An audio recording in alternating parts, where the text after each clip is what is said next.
Binalaan ng Ombudsman ang NFA kaugnay ng patalo umanong bentahan ng bigas.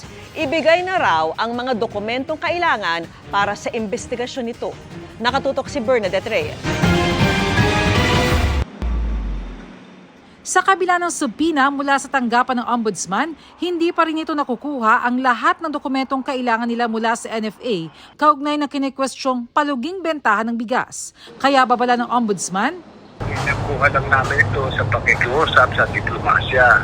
Pero kung kami matatagalan dito sa pag-iimbestiga sa kaso nito, baka umantong kami sa hindi magandang pag-uusap at kami din namin ang aming contempt powers because the Office of the Ombudsman has contempt powers, we can charge them.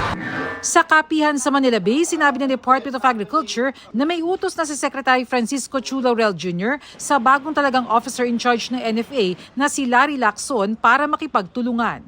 Makipag-coordinate fully at lahat ng dokumento na kailangang ibigay at hinihingi ng Ombudsman ay ibigay agad. Para naman hindi maantala ang operasyon ng mga warehouses ng NFA kung saan 79 ang nananatiling sarado ngayon, inutos na raw ng kalihim na siguraduhing may papalit sa mga nasuspinde. Kung yung bodigero ay suspended, kailangan siguraduhin na nakapadlock yung warehouse kasi accountable siya doon eh. So immediately ang instruction ni Secretary ay siguraduhin na mayroong pwedeng humalili na magiging accountable na rin.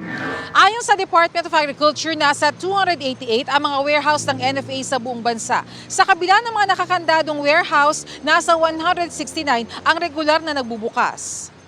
20 warehouse na ang nakatakdang magbukas matapos ma-lift ang preventive suspension ng Ombudsman sa mahigit 20 NFA personnel.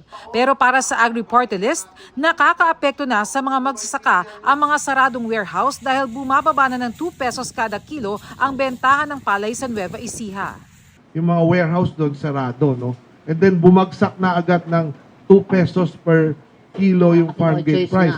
Kasi no choice yung mga lokal na magsasaka. Ang gusto raw mangyari, dalhin sa Pampanga pa, no, yung mga palay. Ano yan na? Paano yun, yung logistic na gano'n? Panahon na raw para mismong si Pangulong Bongbong Marcos na ang mga laga rito. Kailan magbubukas yung mga to, no? With the power vested in the office of the President, he is the best person So, ano nga na gusto mo mangyari? Kung sinasabi ng mga doon na dalhin sa Pampanga, paano dadalhin doon, no? Eh kung presidente po ang naghahawak niyan, pwede niya pong iutos yan, no? Pwede niyang iutos kahit sa truck ng Philippine Army natin. Sa kabila ng mga saradong warehouse, siniguro ng kagawaran na tuluyang pamimili ng palay ngayong harvest season. Para sa GMA Integrated News, Bernadette Reyes, Nakatutok, 24 Oras.